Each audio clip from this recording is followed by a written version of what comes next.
After an introduction like that, I'm kind of excited to hear what I might say.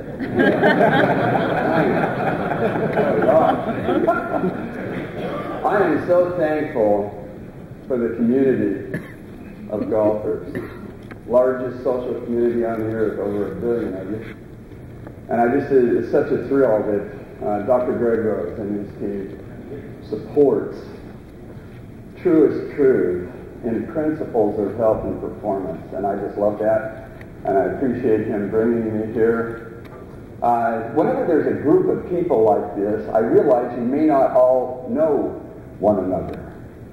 I grew up in a town of 500 people. Huge city. Everybody knew each other. That wasn't good.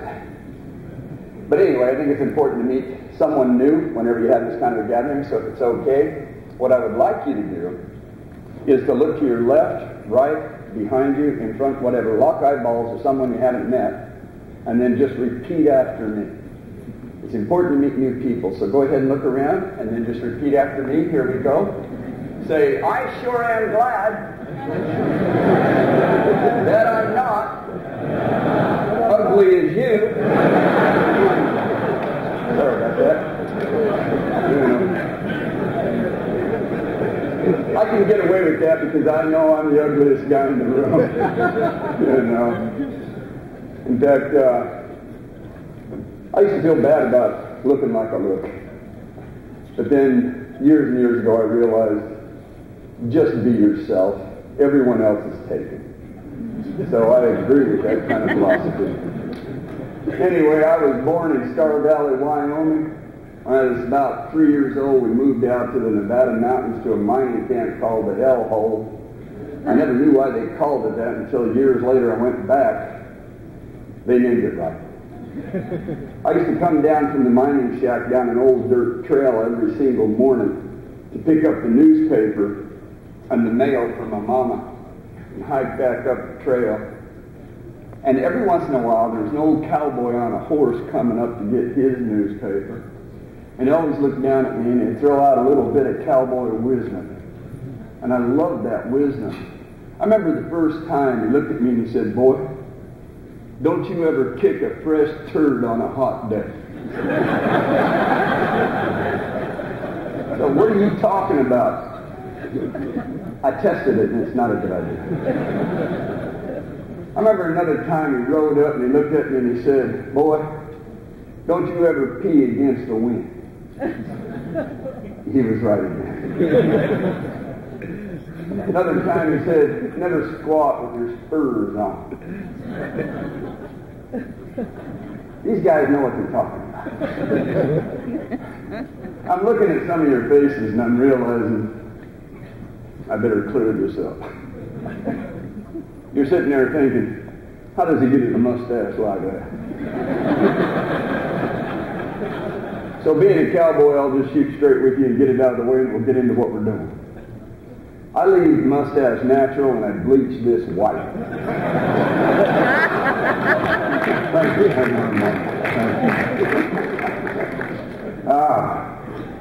A lot of times people will say, "Well, what is it you do and what are you about?" For over 40 years, publicly, I've been embarking what I call the 3 coming revolutions. And I'm just thankful I've lived long enough to actually see them coming into play. Number 1, the revolution of self-care. Not pharmaceutical, not medical, not government health programs that have been exposed repeatedly to cause and perpetuate diseases and ongoing treatments. So I'm about the revolution of self-care. No one knows more about your body than you do. They lie about it. You live there. And we've got to learn to trust our own intuition and gain the knowledge and understanding to where we come to realize the physics of nature is not broken. We can learn to take care of ourselves. The only time I agree with the pharmaceutical medical industry is about 2% of the time, and that is for trauma and crises of accidents. The rest of it, I think, needs to die and go away, but that's me. I'm also about the revolution of self-education.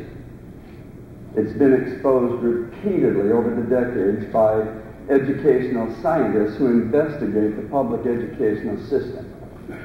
They know that 80% of the students are crushed by the system. They lose their love of learning, and they forget who and what they were and what they brought into the world and what they were so excited about. There's two things we need to go back and realize and understand. Number one, scholars.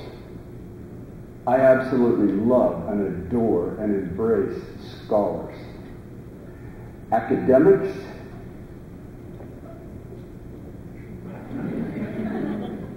stay away from me. The word scholar means one who observes. That's what it means. Every child born into this world is a natural scholastic genius. Their imaginations and creativity is on fire. They observe everything. They touch things. They taste things. They listen. They watch. They learn through observation. That is scholastic method, and every child is born with it. Because of the Industrial Revolution and things coming into play, mothers and fathers had to go to the factories to work, and they needed a babysitting service. All scholars operate on intuition, observation, and creativity. They did away with intuition and created what they called tuition, paying for babysitting services, called schools that are brick and mortar buildings. Anciently, schools were not brick and mortar buildings. They were schools of thought.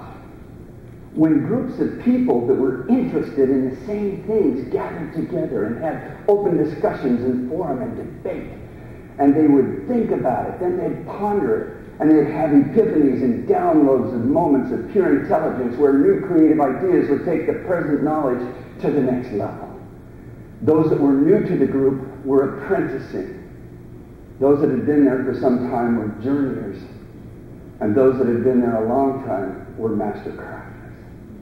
That is a true education.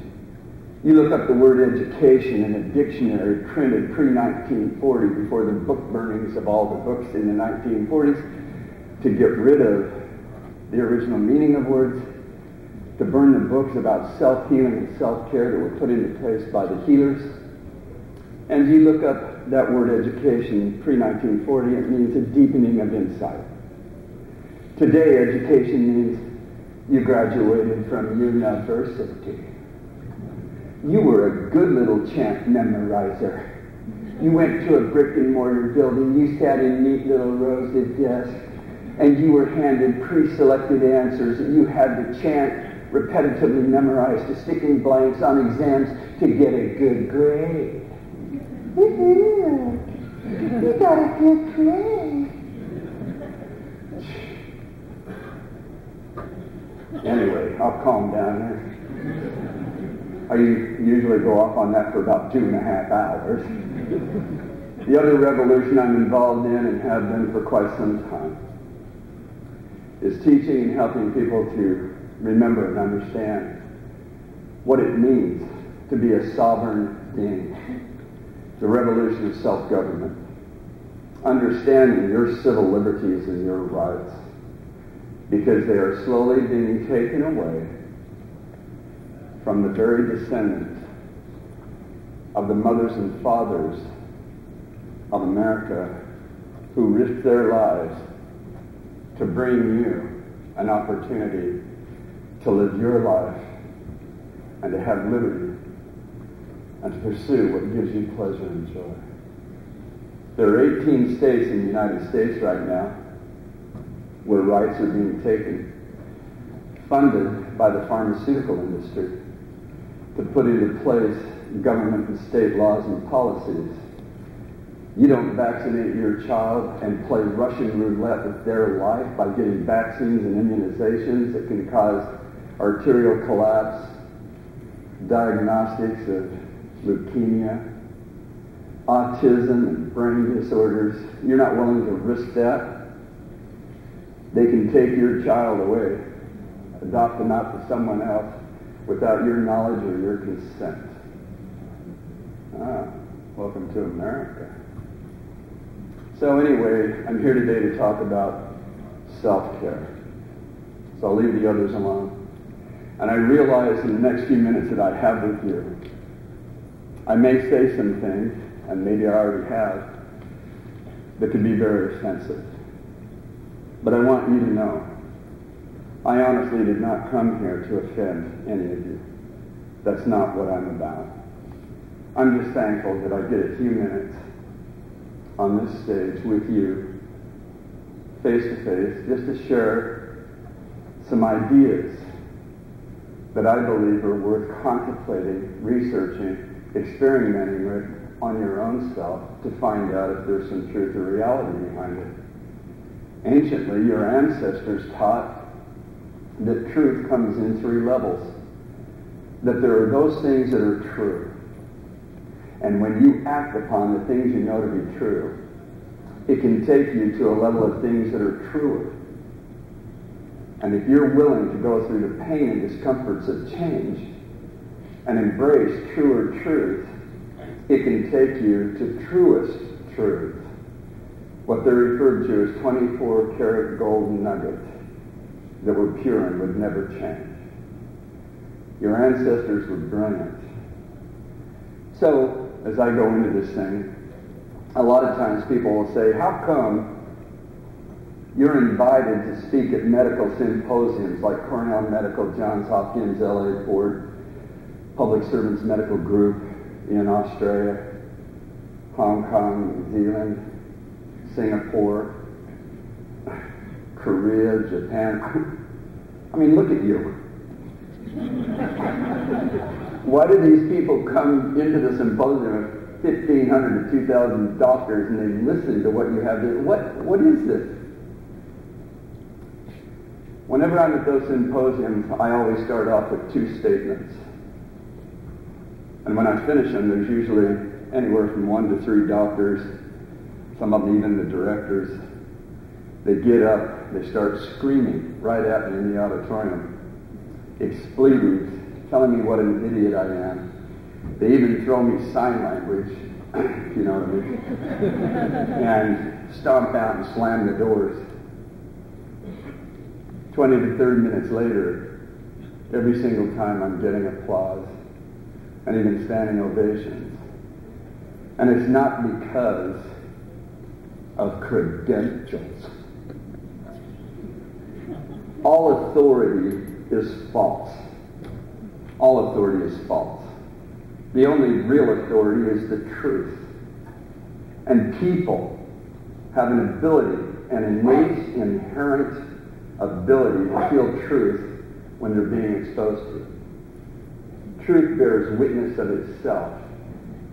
It doesn't need a bought and paid for laboratory study to gain empirical evidence that has been peer-reviewed to prove to you this is true. Truth speaks for itself. That's the only real authority. When I make these two statements, here they are. I hope you catch it. Statement number 1. 9 out of 10 doctor's office calls are made by people who have a simple functional disorder that would heal and repair and clear itself on its own within 3 to 7 days. Did you catch that? Just the body adjusting and catching up and rebalancing. Does it on its own. 9 out of 10 doctor's office calls are simple functional disorders. Statement number 2. The 1 out of 10 who is actually shown to have an actual organic disease condition, 99% of the time has that organic disease because of the toxic, damaging residues of the prescription drugs they were put on when they went to the doctor in the first place for the simple functional disorder. I hope you caught that. I didn't hear anyone yell and scream, thank you. But here's the deal. Too often we're academically indoctrinated by the media and our training at school, and memorizing things and told the answers are correct, even though they're not. We believe they are because we got it correct on the exam. Too often, good little chant memorizers who are sincerely wanting to help people with their health, they become medical doctors. They go to a university that has a medical school that was bought and paid for and built by the pharmaceutical funding, who also pays for the curriculum. These little students are going to chant, memorize, and told them the correct answers to put in the blanks. And then you get a state government put into place policy license. Now you're a doctor and you can legally practice on people. Maybe you ought to go home and look up the word practice. They are practicing on you. And because they're practicing, they wanted to come up with a word to calm you down while we practice. And we hope to get it right, but if we don't, then, sorry.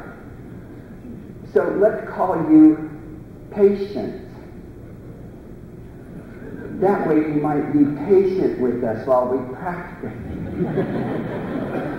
That's what we're hoping. And here's the deal. Most people don't even look up the word diagnosis. Gnosis means knowledge. Dia means split and unknown. In courts of law, diagnosis is legally defined as this is our best guess. And if you'll just sign right here and take full legal responsibility for what we do to practice on you with cut, burn, and poison, and so you take legal responsibility in case we harm you or your children or whoever, we're happy to treat you. We'll even charge you for diagnostic testing so we can diagnose and try to guess what we're doing while we practice. Most people don't even realize that most diagnostic tests in their own published medical literature is exposed to having a 95% across the board false positive, meaning it's wrong. 95%. The highest inaccuracy of tests are blood tests. 98% wrong. We don't know this. And our ignorance of their published information is legal, licit consent to practice on you. And the doctors are trained to use statements that will create fear. And if you don't fall for the fear they're pushing on you, they can even start to bully you. Ooh. One of their favorite phrases, if you're a cardiovascular surgeon, which it is estimated that 200,000 open heart surgeries in the United States are done on people who do not need them every single year. And this has been exposed since 2001 annually. In fact, iatrogenic death, doctor-caused death, is the leading killer of U.S. citizens, published in their own journals. Has been since it was first exposed in 2001. As of 2011, it is estimated doctor-caused death kills close to 2 million people every single year. Compound prescription drugs mixed wrong. Some drugs taken together that aren't supposed to be. The doctors don't know that. Some of the pharmacists do. Doctors don't. Unnecessary surgeries, cut, burn, and poison. I'll stop right there for a second. A lot of people say, okay. We've seen you on Good Morning America. You've been on Good Morning Australia. You've done all Triple M. You've done all these things. We've seen you in magazines. I'll go into a television studio to go live, and they always look at the papers before we do, and the host inevitably turns to me and goes, "What are your credentials?" Like that's important. It doesn't matter who says something. The only thing that matters is, what did they say, and how do I feel about it? That's all that matters. But inevitably, I'll cave in and break down and give them the one credential I have, which I'm actually kind of proud of. You ready? I took the 3rd grade twice. What that made me realize, even back then, was anybody that could put up with old lady Davis 2 years in a row can do anything. So those are my credentials right there. You can Google how many human diseases are there. And depending on which medical site is pulled up, some of them say 16,000 diseases. Some of them say 24,000 diseases. If you really dig deep, you'll typically come up with 36,000 diseases and 17,000 rare diseases. If you're ever diagnosed with a rare disease, hold on to your wallet and run. You'll be just fine. Most people don't even know the history because it's been taken and it is no longer taught in public education anymore. Pre-1890s, there was only one disease. One. In the 1890s, they broke that out into 7 diseases, depending on the anatomical site and the physiological function that is being affected by the one disease. You have 7 body systems. So the one disease was either a brain nervous thing, or a respiratory, or an excretory digestive problem, or a musculoskeletal problem, or a neuroendocrine problem. Are you following me? It went from one disease to 7. And now we're up to 36,000? How did we do that in just a little over 120 years? Oh yeah, baby. There's money in disease. The problem with health is that it would bankrupt the healthcare system. It's all about treating disease, not curing, not finding solutions, just ongoing treatment. Here's the deal. There's only one disease. This was taught as far back as the earliest dynasties of Egypt by the Swinwet, which were the lady healers, who were all murdered multiple times by the poison makers. Most people have never looked up the word pharmaceutical. It comes of the Greek pharmakia, which means poison. Pharmaceutical means poison makers. You can't even get a patent for a pharmaceutical over-the-counter prescription drug unless it is toxic and poisonous to the human body. You can't even get a patent. It's got to be poisonous. That's why you can't patent this. It's not toxic enough. That's why Monsanto's trying to make it that way so they can patent it. More on that in a minute. But here's the deal. The poison makers through history have always hated the scholarly, observational healers. And they've murdered them multiple times. They murdered them in 600 BC because they had gathered together from different continents and cultures and come together and recorded everything that they had observed and seen in the process of healing and life extension. They wanted it kept for future generations because they were afraid it was going to be destroyed by the poison makers. They built a library called Alexandria. They put all of the records in it. And the poison makers came in, murdered all of them, burnt Alexandria. They even found out there was a backup collection at Ephesus. They went there, burned and destroyed all of that. Pythagoras, the Pythagorean Academy. The Olympic champion wrestlers and athletes of the day gathered there to prepare themselves to have the greatest strength and endurance going into the Olympics. And they were scholars and healers. Burned it all down, murdered them all. Finally, the healers had to go underground in private collections of groups, of sisterhoods and brotherhoods to protect themselves.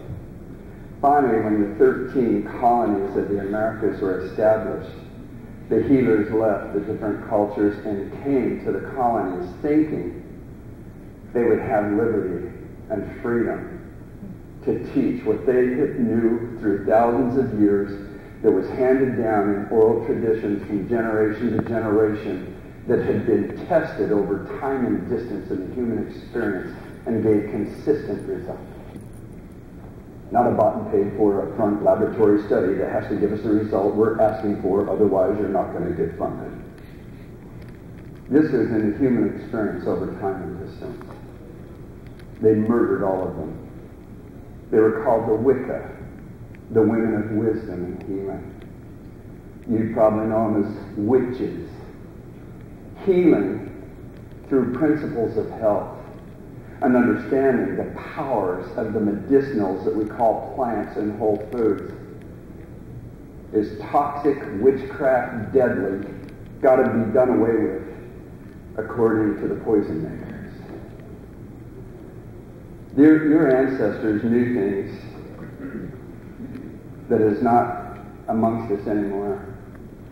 For over 40 years, I've been barking one of the principles that they taught and handed down. And I'm thankful I was able to bring it back to the 20th and 21st centuries. Now other people are talking about it, and for that I'm thankful.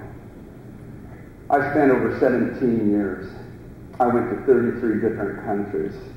I went into ancient and arcane collections everywhere I could get into. I was granted special dispensation to go into 3 collections that's under lock and key that most people are never allowed into. But word had spread amongst the curators and keepers of these collections. Hey, there's just a crazy guy, a young kid.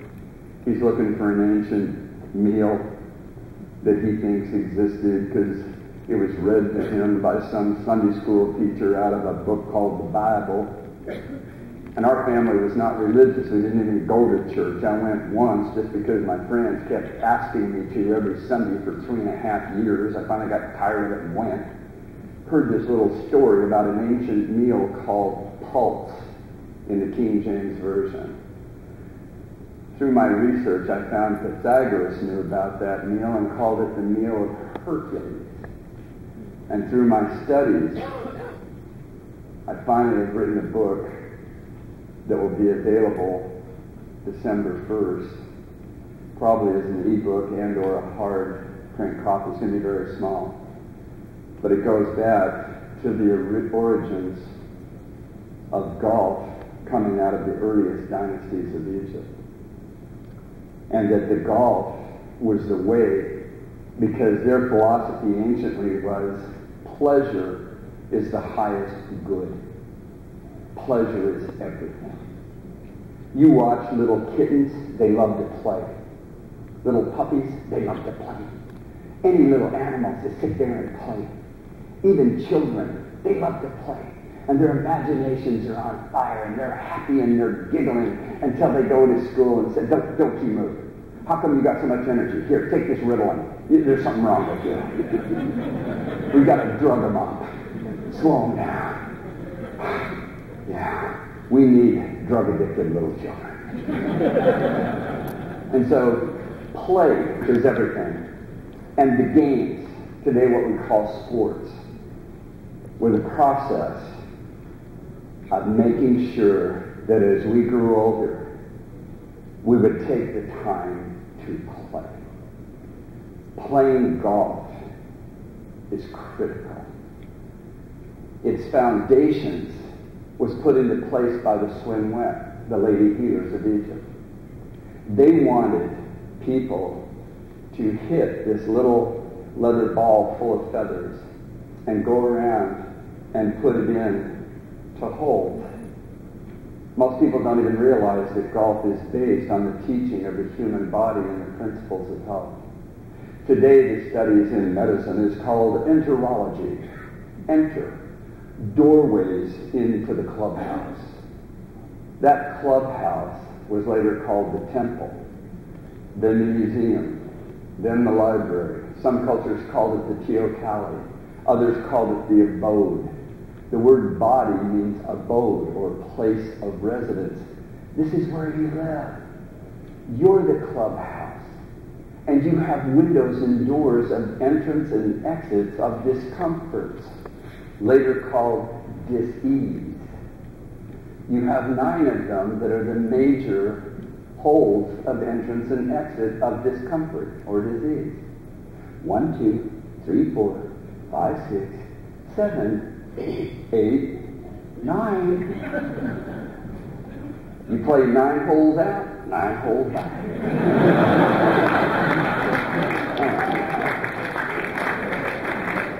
So when this little book is finished, it'll be available through TPI, thanks to Dr. Greg Rose and the team. I think when you get this little book with the historical origins and how finally it came up into the Greco-Roman period and then over into Scotland and the way it's played today, you'll never be able to go out onto the course. The alimentary canal. The canal used to be called the river of life or the river of death, depending what you were floating down the river. That what we eat and what we drink is critical. That was the teaching of golf and the pleasure of play. Here's the one disease that exists, and there's only one. This is going to be too simple if you're an academic. So I'm hoping you're still a scholar at some level. Look up the word academic. It means trivia. Oh, look it up pre-1940 dictionary. Scholars or observers. Here's the one disease that exists. They used to call it the neaters in Egypt. It's where the word nitro comes from. Spark maker or life maker. Nitrogen means spark maker. Hydrogen means water maker. Oxygen means acid maker, and these words have come down. But here's the one disease. Later, Democritus and others took the neaters, put it into the Greek, and it was called atomos, today called atoms. The one disease that has always existed, that they have talked about for thousands of years, and it's being confirmed again today in the study of physics applied to the human body. Here it is. The one disease that exists is chaos at the atomic level, that leads to chaos at the molecular level, that leads to chaos at the cellular level, and when enough cells are in chaos, a signal is sent to you. That signal today is called symptom. Look up the word symptom. It means a sign or a signal of a discomfort, a chaos, today called dis-ease, disease. There's only 2 causes of atomic chaos. This is not a mystery. We don't need to keep spending hundreds of billions of dollars looking for a cure of this disease, that disease, No. That's nonsense. It's not even real. If we know what we're doing in pharmaceutical medical science, how come there's more cancer every year, not less? How come there's more diabetes every year, not less? How come there's more arthritis, more liver failure, more musculoskeletal problems, not less? If we know what we're doing, how come there's not less? There's always more. The 2 causes of disease are these. Number 1, toxicity. Number 2, deficiency. That's it. That's all that can create atomic, molecular, and cellular chaos. Toxicities and deficiencies. And if you happen to live in a modern developed country, you probably have both. Toxic, deficient. For most people. As we go into this thing, I better do a time check. Uh-oh. Moving along. You okay? Yeah. 3 of you are? That's good. Your ancestors were brilliant. They were observers. They understood a principle thousands of years ago that was called the law of similarities. That a thing like unto itself is drawn. Later it was called geometry. The sacred patterns in plants, especially those that are absolutely edible. These are designed to be your only medicine. I am so thrilled that over the last 10 years, I've had the blessed opportunity of helping just over 500 medical doctors quit their career and walk away. I like it. 36 of them were oncologists, cancer doctors. Most people don't even know. There was an investigative study done on all cancer doctors, a questionnaire. 3,000 of the doctors filled it out, and it's published in the New England Journal of Medicine and JAMA, the Journal of the American Medical Association. One of the questions was, doctor, if you were diagnosed as having cancer, or someone in your family was diagnosed as having cancer, would you undergo chemotherapy? Not one doctor said yes. Not one. But they'll hand out chemotherapy to you and your kids. Why is that? The thing is this. These are your medicines. Even Dr. William Osler made a public announcement, and it was printed in the newspapers. I don't know how many of you saw it. His statement was finally, every doctor on the earth today has one responsibility, and that is to teach every one of their patients to never take any medications of any kind for any disease ever. That's his statement verbatim. He's a medical doctor, and he said that, and here's why. I have a little thumb drive. I want you to see some videos today, but Virgin Australia still has my luggage somewhere. I just flew in from Australia, and it didn't show up, but it's video testimonials of people that I've been able to share the simple truth with of how to heal and how to clear disease. One of the people is a guy down in Melbourne, Australia, had 12 brain tumors. They'd already done all the stuff to him. It keeps him anesthetizing. People don't even realize it. I have never met a single person that died of cancer. Never have. I've only known people that died from the treatments of cancer. Cancer is your friend, not the enemy. Your body is constructed out of 10,000 trillion cells, it is estimated. One of those cells are cancer cells. Your body makes millions of them every single 24-hour period on purpose. They are there to protect you. Look up the word cancer. It means rot and decay. What causes you to rot and decay so that cancer cells have to activate in order to protect the rest of the body from the rot and decay? I hope we have the time to get into that in just a minute. But here's the thing about whole foods as medicine. A thing like unto itself is strong. In the Latin, it was known as signum natura, the science of nature. For instance, they would look at celery, and your ancient ancestors would see that celery and go, wow, that looks like a bone. Wow, it even snaps like a bone. These are good for the bones. That was the medicine for the bone. Rhubarb, bok choy, celery, anything in a stock. They decided to test this after I'd done a lecture at MIT, then invited to Cornell Medical, and they actually tested celery on humans. Not mice. And here's what they did. They had 12 people with advanced osteoporosis and osteoarthritis, and they had them eat 4 stalks of celery every single day and stop all medications, which creates an ongoing pattern, plus side effects. They call it side effects. That's a marketing term, so you think it won't happen to you. Just a side effect. There's no such thing as side effects. There's only effects. That's like me flying over Florida, dropping bombs to knock down all the high-rise buildings, and I just happen to kill 200,000 people. That's okay, because killing the people is just a side effect. I was after the building. Good grief.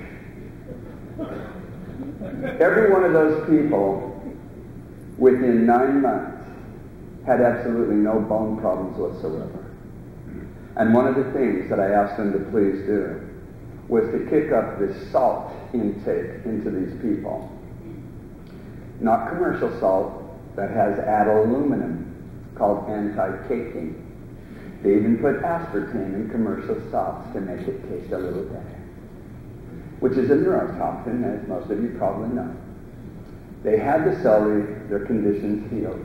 Why did I say kick up the salt? Because salt is one of the most critical health-keeping, longevity-improving nutrients on the planet. Every animal on this earth and every plant knows how to go and get salt, unless you corral them and pen them up. Then you need to put a salt block out there so they can get some. Otherwise, you're going to have a sick animal and probably die. But humans had used salt to heal pustulent, infectious, dying flesh. They pour salt right into the wound, and guess what? It heals it. And when there are lesions and infection and inflammation inside the body, guess what salt does? It heals it. That's why the pharmaceutical industry had to attack salt in the 1950s to get people off of salt. Otherwise, they couldn't introduce antibiotics. There would be no need. Salt will not damage your heart. Salt does not create high blood pressure. It does just the reverse. Oh, it'll go a little higher for 72 hours as the body adjusts to actually getting the salt it needs, and then it'll come back down. Even salted celery is one of the fastest reductions of high blood pressure. Shh, don't tell anybody. There's no money in that. Okay. That's even published in their medical journals. What's interesting is when you take salt into the body, it's the electrolyte of all of the cells. It's the energy source. When it has enough electrolyte, it stores the salt in your bones. Your bones are 21% salt, or supposed to be. If you're on a low-salt diet, you're going to have weak bones, you're going to have joint pains, you're going to go in and have a joint reconstruction, a replacement. Oh, I'm sorry, we've got to do a recall. Let's do that again. This heals it every single time. Salt ionizes in the body into calcium. That's what it does. They discovered this when they went to the oceans and found out the entire ocean floor is buried deep in salt. It's full of salt that has ionized into calcium. There's coral calcium, calcium silt, all of the crustaceans, the seashells, pure calcium. Where's all this calcium coming from? Salt in water ionizes into calcium. When there's a balance of calcium in the oceans, it then ionizes into magnesium, then into iron, and it just keeps going. That's why ocean water has every known mineral that they have ever found or studied on the face of this earth. It's because there's salt in water, and it ionizes into all the minerals. If you have enough water and salt, and get out into the sunlight, you can't have mineral deficiencies. You got everything you need. Shh, don't tell anybody. We love to sell pills and capsules. Don't do that. Look at this. Mushrooms. You open that skin up and see the little lattice structure in there. It targets the thyroid. People are on thyroxine. Oh, thyroxine. My doctor told me I was hypothyroid. Hyper. You're going to be on thyroxine the rest of your life. Throw that crap in the garbage and eat mushrooms. Has the highest concentration of phytolytic or plant iodine of any food that they have ever studied. And it's actually published in their own material. We have 8 people in the United States, 4 in Australia, that just in the last 14 months, who have been on thyroxine for 6 to 8 years, quit the drug. They had their thyroid surgically removed, every one of them. They started eating 1 cup of mushrooms. You can steam them, saute them, have them raw. It can be button, portobello, reishi, shiitake, it doesn't matter. Every single one of them, their thyroids have grown back and have 100% function. Yeah, that's the power of foods being in medicine. Anything that comes in a head, like a head of cauliflower, a head of broccoli, targets your head. Hallelujah. And now they know that even the sulfurines and the other nutritional components in here clear tumors and lipofuscin plaque, which causes memory loss and brain fog and mental fatigue. That's that. It's so fascinating. You look at the structures of the florets and the things in here, get Gray's Anatomy and look at the tissue structures of the brain. There's no difference. And it is attractive and it heals. Tomatoes, they're red. Cut them. They have 4 chambers. Bell peppers or capsicum, red, 4 chambers. The heart is red and has 4 chambers. Even the American Heart Association's website openly admits these are heart food. Interesting. And you're right. They've done laboratory studies and found out this has lycopene. Lycopene is Latin for red. It only cost them $2 million to find out it had red. They've done studies on this and found out that it has carotenoids. That's Latin for orange. Oh yeah, baby, the miracle of chemistry today. These have anthocyanins, blue-purple. Oh, as long as I can talk to you in made-up 17th century Latin, you'll think I know what I'm talking about. You don't want to hear simple truth. That's just not scientific. The ancients realized you cut a carrot, it looks like it has a pupil with an iris and radiating lines. They taught carrots are good for your eyes. Johns Hopkins decided to test carrots on humans.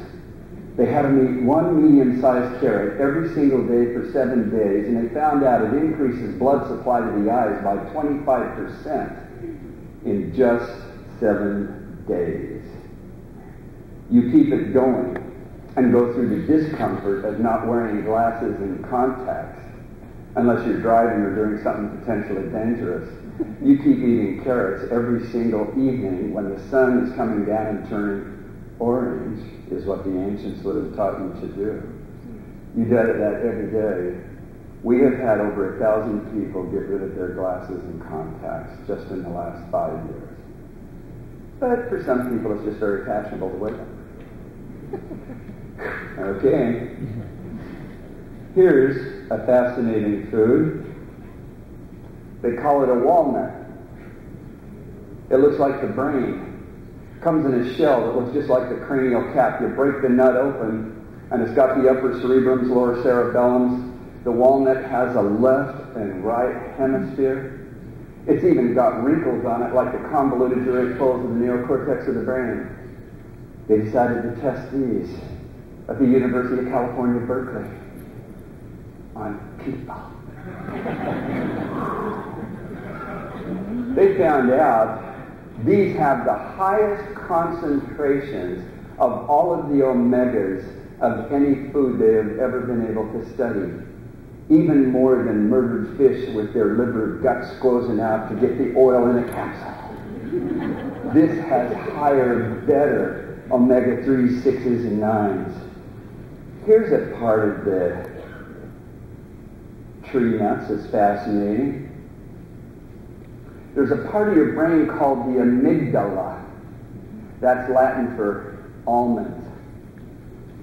Now they know that almonds actually contain nutritional components that target the amygdala and the emotions of the human. If you're just going crazy and feeling weird and snapping and doing all kinds of weird stuff, your ancestors would have said, just go nuts. And it's true. That's where that whole phrase came from. Get the cashews, get the almonds, get the hazelnuts, go nuts. And you won't be so weird anymore. Interesting stuff. There's one of the best cancer tumor shrinkers on the earth right there, called asparagus.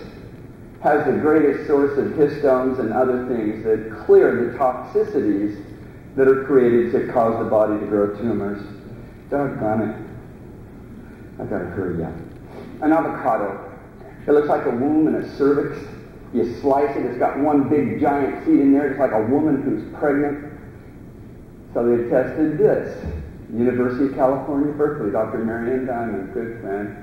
They tested this and they found out, wow, if a woman will eat 3 avocados a week during pregnancy, it absolutely blocks possibilities of complications in delivery of the baby because of the nutritional components that are here to target that organ and system. Also helps to clear and prevent cervical cancers. And the good fats help, especially women, to rid themselves of stored fat that they don't want. And it goes on. But it's interesting because now they know that it takes 9 months to grow an avocado from blossom to ripen fruit. Who made this stuff? Fascinating. This just goes on and on. They believed anciently that every food had a feminine or masculine signature, and that we as humans, individually, have feminine qualities and masculine qualities. For instance, they believed that citrus is kind of feminine. I'm just trying to help you stay abreast of the truth, that's all. They believed that we won't talk about that. It's interesting. This whole thing of male and female signatures, and that we individually are both male and female, and balancing those emotions so you're not too hard and you're not a drama queen and a freak. To eat the medicines and the foods that target all of this. And it's so interesting because the ancients knew the 7 notes of the octave, the 7 colors of the rainbow, the 7 notes of smell and fragrance, the 7 fibers, the 7 days of the week, the 7 body systems, all tied together into a harmony that got rid of atomic chaos, molecular chaos, and cellular chaos in the human system. There's more I want to tell you, but I'll shut up. Well, better tell you about that one. We've had people that have been scheduled for liver transplants. They brought me in to Cornell Medical. We had them drink 1 cup of fresh squeezed lemon juice every day for 90 days. They could put it in fresh juice, cut it with water, or they could just sip it direct, which some of them did. 90 days later, because the liver replaces itself every 90 days, every single one of those people had 100% liver function, didn't need a transplant. That's the power of food. A lot of times people will say, can you just simplify this whole thing of health? Sure, why not? Here it is. Your body is nothing more and nothing less than a set of tubes. There's only so many things that can happen to tubes. The largest tube is the alimentary canal. Your heart is a plexi, or a gathering of over 2 million tubes. There's somewhere in the neighborhood of 50,000 tubes running off the heart. We call them arteries, veins, capillaries. At the end of that attaches a lymphatic stream, which is a house-cleaning stream. One kidney has over 1 million tubes. You can take out one lung and cover an entire tennis court in tubes. Your bones are tubes. They're hollow. You can cut them. They're hollow. The lattice structure with billions of tubes inside makes that bone strong and yet flexible. You are like totally tubular, dude. So here it is. Because we're nothing more or less than tubes physically, that means only so many things happen to tubes, and that's what disease or discomfort is. Tubes can be burnt, they can be smashed, they can be cut, they can balloon because of weakness in the lining and even burst, and they can get clogged up. And there it is. In their own medical literature, they openly admit 95% of all human discomfort or disease is clogged tubes. What clogs the tubes? Toxicities and deficiencies that can work into plaque. We got to wrap it. Bummer. Most precious stuff I wanted to share, I didn't get a chance, but I hope to be able to see you again. But just in all of this, there were 7 principles of health that your ancestors taught and embraced. And sleep was not a principle of health. They believed it was the greatest gift a person could have in their life, to have pleasant, happy, deep sleep. And that within that, greater gifts of dreams and creativity could be given.